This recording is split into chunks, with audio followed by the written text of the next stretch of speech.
All right, everybody, welcome back to another episode of Dids in the Dugout. We continue our kind of series of interviewing Ole Miss baseball players, right? We had Andrew Fisher on earlier this week, and now we've got Josh Mallitz joining us, the incredible junior who had such an incredible 2022 season for us that led us to a national championship. Josh, how you doing today, buddy? I'm doing great. How are you guys doing? Man, doing pretty good. Joined by my good buddy Hitch. He finally decided to join me on one of these interviews. You're one of, I think, only two so far of the players I've interviewed that Hitch has jumped on for. So you should feel Wouldn't honored miss. for that. I wouldn't miss this one. That's Sweet. right. That's right. So just kind of give you a little background here, Josh. I don't know if you know. Well, I say I don't know. There's no way you know this. Me and Hitch are actually the founding members of the Josh Mallitz fan club that started back in 2022. Obviously, that year we were really searching for answers on the mound, right? With not only starters but in the bullpen. You had the great closer with BJ back there, and then everything else was trying to bridge the gap to him, right? And you came out your freshman year. You started a couple games in the non-con, and then you were coming out of the bullpen in conference play. Really pitched well at the beginning of the year, and kind of tailed off a little bit towards the end with the stiffer competition. But we could all see what kind of stuff you had. Just kind of take me through, what it's like pitching as a freshman in the SEC, because we got a lot of first timers on this team that I think will play some big roles for us. Yeah, it's a big jump going from high school to college. Obviously, better hitters. Umpires have a smaller zone, so it's really easy to get behind counts. And hitters when they get in a good count, they make the adjustment and hit the ball hard. But as a freshman, it's really all about confidence. I went out there, I had confidence, but I wasn't exuding confidence. And we worked with some guys, and we have a mental coach who helps us. And I wasn't really bought into that all throughout my freshman year. And it kind of showed. I struggled. I started dwindling off as the competition got better. And then obviously the leap to my sophomore year, I realized that it's all about confidence. I went out there on the mound and I thought I was the best pitcher. And I didn't necessarily have to be the best pitcher, but when you go out with that mindset, it proves that when you go out there and you have that mindset, it works. Yeah. But funny thing is, you actually were the best pitcher in 2022 every time you stepped on the mound, right? So kind of a little bit of background with me and Hitch starting the Josh Mallitz fan club. I live out here in the sticks. Okay. So I just got internet for the first time last April. First time it's ever been offered to me. So I'd never had internet. I could only watch y'all on the handful of games y'all were on the SEC network or one of the ESPN channels. So when I built my house, my first purchase for the house was an FM radio specifically for baseball games, so I could listen to everything. But my man Hitch, he was my eyes for me. All right. So every time I would hear something on the radio, I was texting him trying to figure out what exactly was going on. And at the beginning of 2022, kind of like I talk about all the time on this show, there's this jump with talented freshmen that pitch a lot of innings under Mike Bianco. When they come back for a second year, it's like a totally different pitcher, right? And I kept hearing DK every time you come into the game, it was Josh Mallitz with the slider outside, a swing and a miss. Oh, he swung over that slider. And I kept texting Hitch. I said, dude, it sounds like Josh has got that slider this year, because you always had that big fastball, right? And so that's kind of how me and him started going back and forth on you a little bit there. And that's when we're like, all right, we got to get him more high leverage situations, get him in the games more. And sure enough, that's how it ended up playing out in 2022. Really started getting you in those high leverage situations. And you were our go-to guy to get us to Brandon there at the back end of games. Well, and I think it started before that, right? I think it started his freshman year. I can't remember if it was Alcorn or Latte. It was a midweek game. He started against Latte.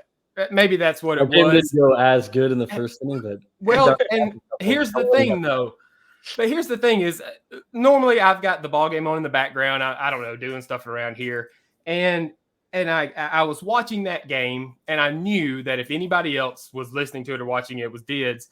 And like you said, it was a rough first inning or so. But I don't know, something about the way the ball was moving. I don't know what it was. But I sent Dids a message. It was like, hey, keep an eye on this kid. I was like, because he's got the stuff. And then as it went on into 2022, we really got to see it.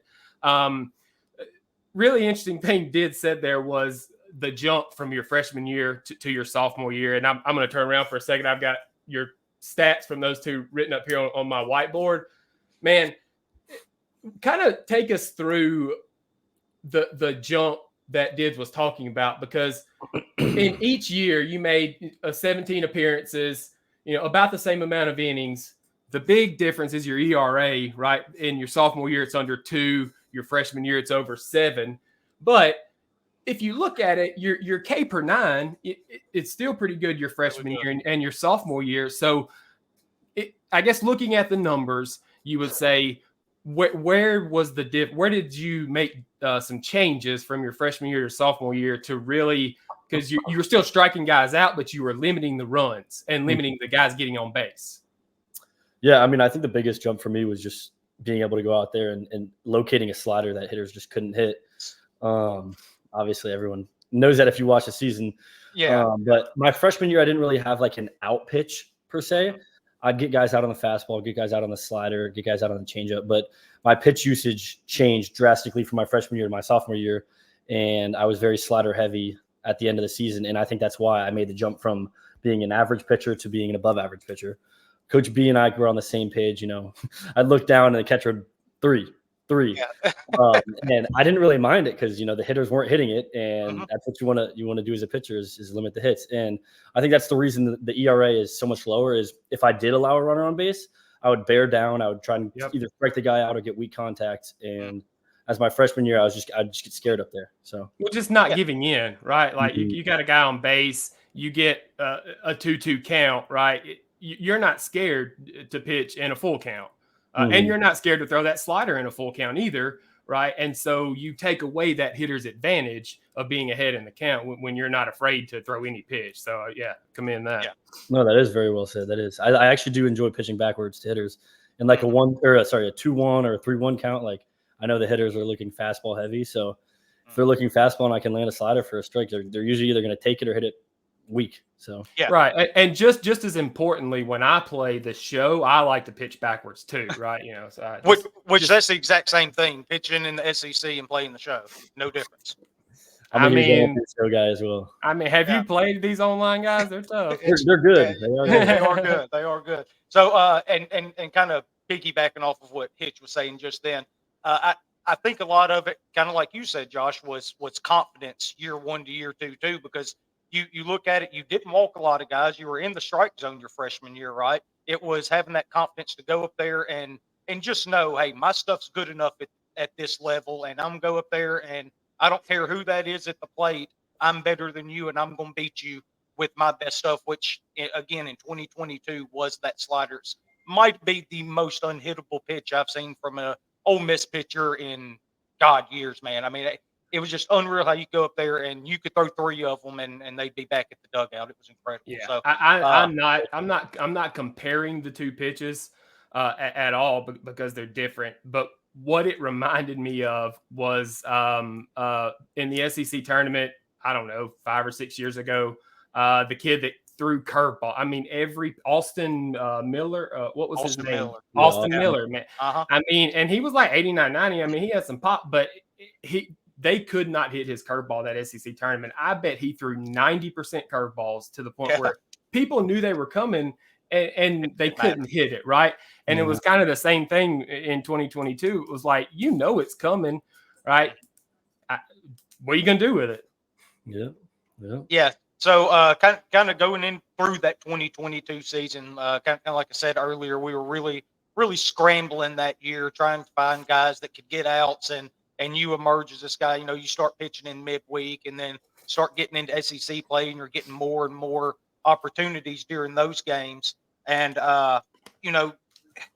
just kind of talk about what it's like to have that kind of confidence and that feel, knowing when you get out there on the mound that Mike's putting that much trust into you going into these higher leverage situations against these bigger teams. And more so the end of that year when we go on that run at the back end of the conference schedule, knowing how critical every single game was for y'all to even get into the tournament.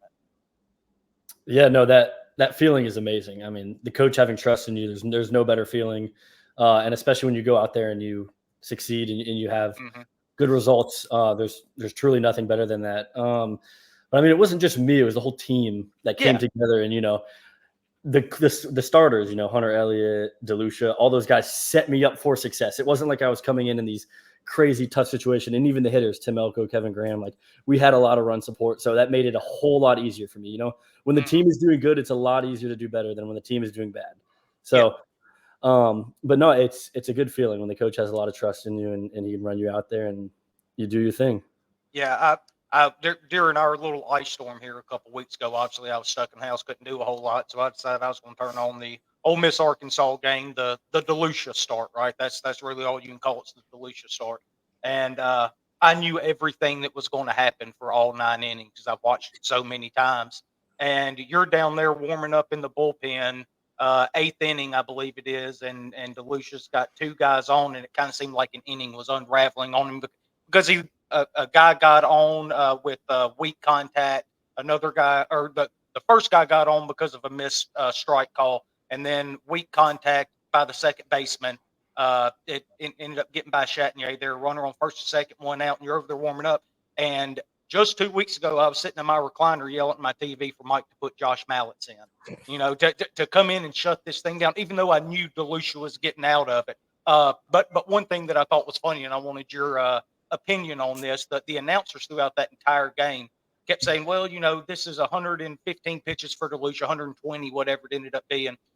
He's not going to be available for the championship series unless he comes out of the pen for maybe 1 inning.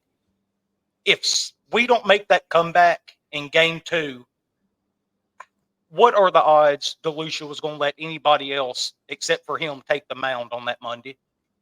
0% chance. He was going to be out there. He was already talking to me, trying to get his mental state right. And I mean, that kid had a rubber arm. That's all I could say is he just go in there, do a couple bands, and somehow he's able to pitch. I can tell you from my personal experience, that's not how it goes, but that kid, he had it.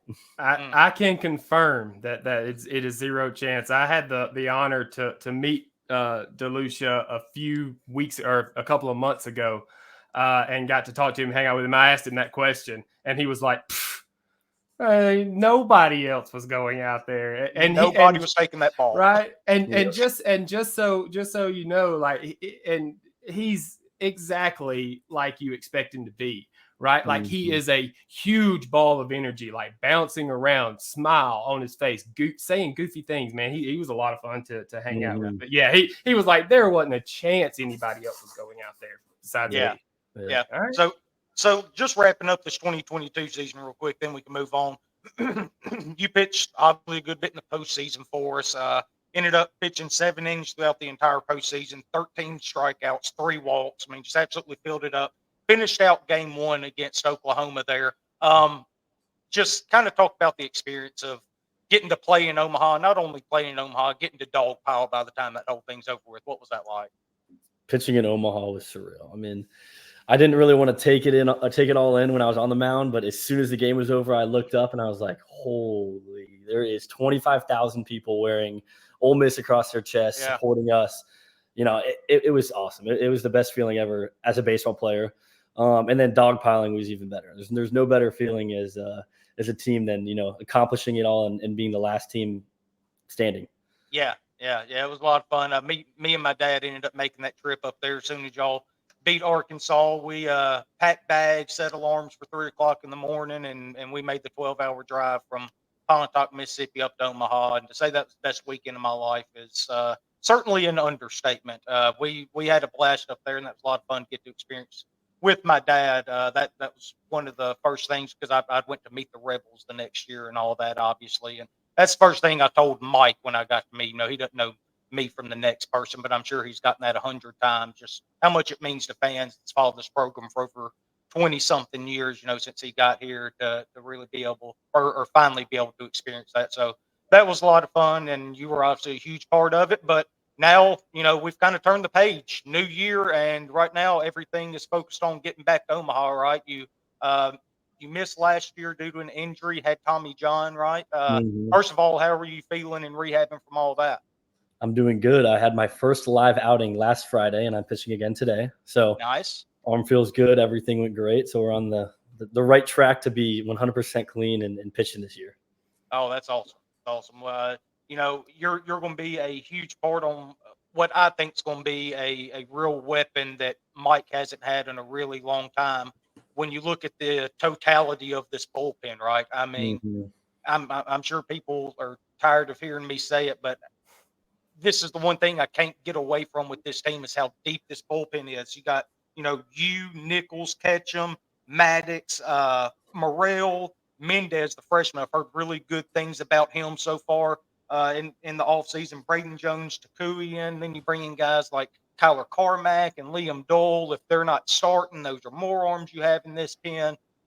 Just kind of talk for a second about the bullpen as a whole. I know the pitching staff, you got your JT Quinns and Rivas and Saunier, but I mean, just top to bottom, my God, we've got arms all over the place this year.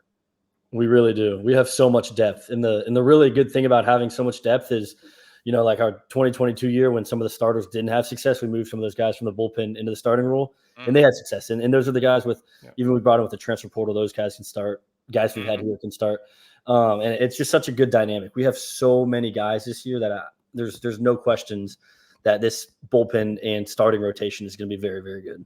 Yeah. I'm real excited to see all of that. One thing that I heard that was interesting, I think Chase Parham was the one talking about it, that during the fall ball and y'all's off season while y'all are out on the field scrimmaging, working, whatever it may be, instead of having the radar gun up on the board, Mike had a smaller strike zone up on the board to make sure y'all were filling up the zone because of how tight it got last year. Yep. That's incredible. I'd never heard of that before until I heard Chase talk about it the other day. What's kind of that like? Like there's got to be times where you think you've thrown a really good pitch and you look up there and it's 2 inches outside or something like that, right? Yeah, no, I think it's a really good training aid for our team because a lot of guys work on the inside, outside, up and down, and you get a really true feel then for like what the strike zone actually is because that's TrackMan, and that's what our umpires are graded on based on their accuracy. So we put that up there, and sometimes we even have umpires who come and still call the games. They'll call a strike, and it's a ball or two outside, and that just shows like there is a little bit of human error, but sometimes umpires are very accurate, and you won't get that call if it's right on the corner. So I think it's a good training aid for the team, and it kind of gets us in that mindset that, hey, we need to fill up the strike zone. Yeah. Like I said, I just never heard of anything like that. When I heard Chase talk about it, I thought that was something that I'd get your thoughts on that. Well, talking about. Sorry, you go. No. I'm slightly diverging. You go. No, also the hitters can't complain. If it's in the strike zone and they get rung up, there's no question about it. So I like that aspect. Yeah, that's your favorite part. Yes. Yeah. Well, I was going to ask, kind of piggybacking off the strike zone thing. Tell us a little bit about how important a catcher is to a pitcher, because I think maybe to a lot of average fans or people that don't know a lot about baseball, they think, oh, the catcher's just there. He catches the ball and he throws it back, and he's there at home plate in case there's a play, right? But with Ole Miss being, I don't know, catcher you, and Mike just being that guy that can just develop catchers. You played with Dunhurst, and now with another really good one. We saw him play a couple of times in the fall here, Smithwick. Tell us how important it is for you as a pitcher to have a catcher back there that can call the game, that can frame pitches, that can set up, where you need him to be so that you can actually, hit these spots that you're talking about. Having a catcher is one of the most important things. I feel like it's a backbone to a pitcher. When you have a good catcher, you feel a lot more confident out there. He's going to control the game. Coach B has confidence in him to go up there and block up a slider if he calls it away. That's the big one, right? You have confidence to bury that thing because he's going to keep it in front of him, right? Mm-hmm. Yeah. I think we get a lot of really good catchers because our whole coaching staff is former catchers. Yeah. Coach Bianco, Lafferty, Clement, they're all catchers. So, we get really good catching recruits, and they want to come to Oxford because really good catching development, and we're known for having good catchers. Yeah. Hey, tell me the last one that was bad or didn't get drafted, right? The last one that didn't get drafted, exactly. Yeah, I mean, if you just want to go that route, you'd have to go back a good ways. This is absolutely catcher you. You know, they just turn them out one after another after another. You know, you had obviously Harris last year, and then Dunhurst before that, and then Cooper Johnson before that. You know, I mean, it's just one guy after another, and it all starts with the defense with them too. That's the thing that Mike's gonna look at first and foremost. Somebody that can control not only a pitch staff but a running game as well. That's something, you know, if he can control the running game, that's one less thing you have to worry about up on the mound. You know, it's not that you can completely ignore them or anything. You know, you got to give them a look or something. But with Dunhurst, there had to be a little bit of, man, I dare this guy to go. Like, just run, right? I sometimes wanted them. If they got on first base, I was like, just try him. Just you know, try and run. Because the majority of the times I felt like he was throwing the guy out. So and as a catcher in a previous life 20 years ago, right, back when I played in high school, as a catcher, Dunhurst is thinking, please run as well. Right. The fastest guy, you know, the kid from Vanderbilt, get on first base, take your steps, and please go. Yep. Yeah. Actually, Coach B didn't let that kid steal. He'd call our pickoff move like 4 or 5 times. Oh, I know. Oh, man. He got on the first game of that series, right? He got on his first at bat, and by the end of the inning, he was filthy. Mm-hmm. I mean, he was covered. It was so, I mean. And never went anywhere. Yeah, exactly. It worked. It does. Yeah, those were the longest innings whenever he would get on base. But again, that's why Mike's one of the best in the business has done this. Going on 24 years now, which is kind of hard to think about when, you know, I know me and Hitch both remember him getting hired on here at Ole Miss, and definitely one of the best things that ever happened for us. So what does he say when he comes to the mound? Right? Because he comes to the mound, he's never mad. You see him yell at umpires, but does he come to the mound and right, don't give away the secret recipe here of what he says necessarily, but is he calmly talking through his gritted teeth, saying bad things about what you're doing, or is he out there, which I'm assuming this is the case, he's out there, hey, that's behind us, let's focus on this, let's see what we can do going forward? I mean, it really depends on the situation, you know. When you're I was hoping that was the answer. Yeah. When you're in a tight jam and he comes out there, you know, he's really trying to calm you down. Actually, he gives you encouraging words. Obviously, if he's keeping you in the game, he's going to give you encouraging words like, you know, bear down. Let's make some pitches here. Focus on the hitter. Don't worry too much on the runners. Like, do what you're capable of doing. And obviously, if you don't have success, he doesn't go out there and ream you. He's like, hey, just give me the ball. Go in the dugout. Forget about it. Like, it's not like he's going out there and he's cussing you out. It's not that. He's with the players, and it's usually a good talk. Yeah. Well, that's what the good ones do too, though, right? They go out there and they don't show you up or try to embarrass you in front of the entire crowd and everything else. I'm sure if there's something he feels really strong about, he'll talk to you about it in the dugout. If I had to guess, yes, if that were the case. So again, last year you go through the injury, the surgery, all of that, ended up missing the year. There was some talk, and I don't know how real it was, about whether or not you'd be back at Ole Miss. There was some draft buzz with you, right? Even with the Tommy John, which is kind of interesting because kind of seeing how major league teams look at pitchers when it comes to Tommy John, it's completely different than it was like probably even 10 years ago. You know, we saw Gunnar Hoagland still get drafted in the first round, and you know, he either was still waiting. No, he had just had Tommy John at that point when he got drafted in the first round. So, you know, just kind of talk us through that. Like, was that a realistic option, maybe you going into the draft, and, you know, kind of what weighed into you getting back to Ole Miss?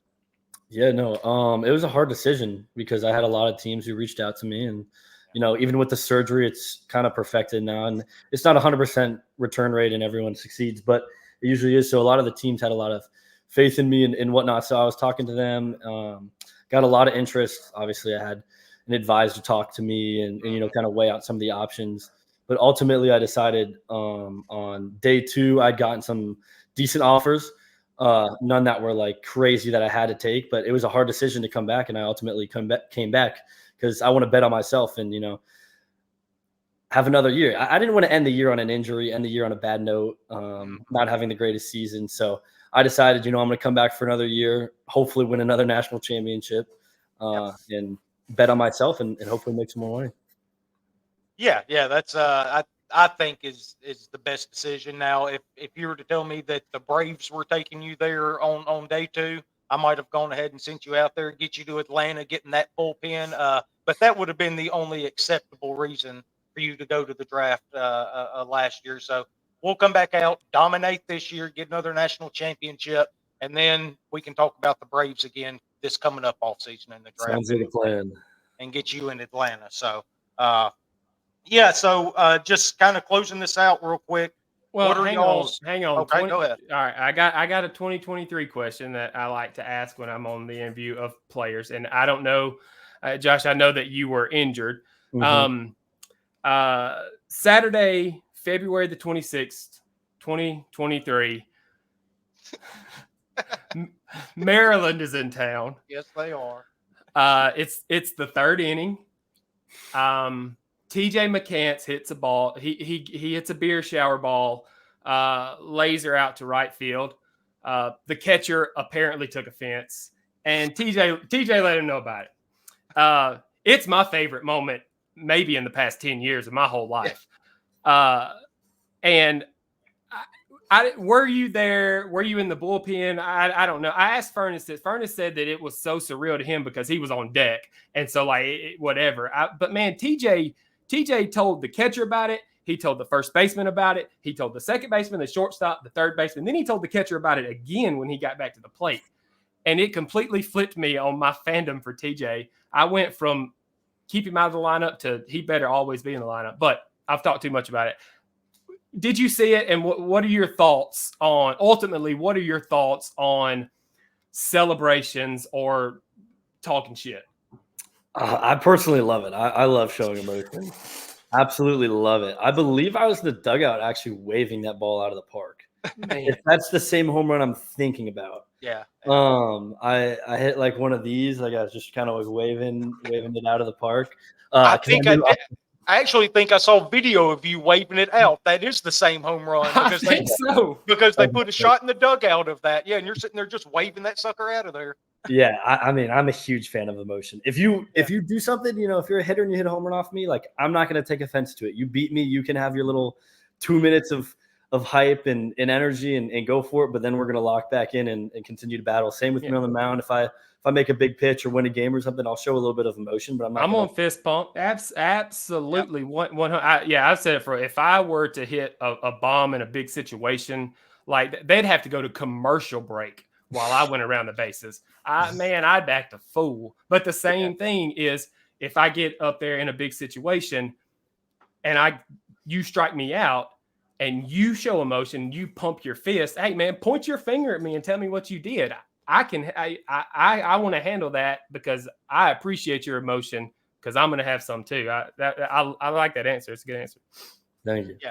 Yeah. So that actually just kind of reminded me. If I'm not mistaken, you caught a TJ McCants home run ball in Omaha, didn't you? Didn't TJ hit that one? Did he what? I said, didn't TJ hit that one? The one you called the bullpen? Yeah, I was standing the bullpen. I Bleav it was game one. Game one. That was the back-to-back home run. Oh yeah, back-to-back. Uh-huh. Yes. Yeah, that's right. So that was a good memory. Good memory. Yeah. All right. Yeah, absolutely was. So all right. So like I said, before I get you out of here, we've kept you almost 30 minutes already, but just kind of talk about your expectations for this upcoming season, personally, from a team standpoint, and just maybe 1 or 2 guys that's really impressed you so far this offseason leading into this 2024 campaign. Yeah, no, personally, I want to stay healthy. That's the main goal: stay healthy, be able to be a valuable asset for this team, win a lot of games. As a team goal, I think we're going to be a really good team. Deep pitching staff, very deep hitters. Everything is looking good so far in the fall. And then 2 guys that have really stood out for me is Luke Hill, our new shortstop, is a stud. Yep. Really good. He can swing it. He can field it. He's a great guy. He's got really all 5 tools. And then on the pitching staff, JT Quinn has made that step from being a good pitcher, but now I Bleav he's going to be a great pitcher. He's got a good fastball, good slider, good curveball. I think he'll be pretty good Friday night starter to start off the year, and hopefully he can go out there with confidence and show him what he's capable of doing. Yeah. JT, well, him and Luke have both been on the show, so 2 friends of the show. So that's two good ones for you to point out. I appreciate that. But JT, he really talked about, because I kept talking about the year 1 to year 2 jump, right? I actually used you as an example when I talked to him. And it was, a lot of what you said, the confidence boost, filling up the strike zone, knowing that your stuff is going to play at this level and that you're better than the guy in the box. I couldn't agree with you more about JT. I think he's going to be an absolute stud on Friday nights for us. Grayson, too. I think Grayson's going to take that jump. He's another guy with really, really good stuff. And Luke, he's just a guy that does everything, it seems. He said he's like a 5-tool player, right? Really good defensively, has a good arm, and can just swing the shit out of a baseball bat. Yep. So, all right. Well, Hitch, you got anything else, buddy? I am satisfied. Thank you. Well, good. All right. So we got Mr. Snickers over there, so we're good to go. All right. Well, Josh, I appreciate the hell out of your time, buddy, jumping on here.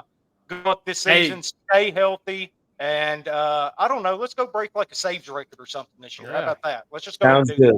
Go have a good bullpen. Thank you. Yeah, that's right. All right. Appreciate it, buddy. Yeah, and good luck this year and hotty toddy. Thank you. Hotty toddy. All right.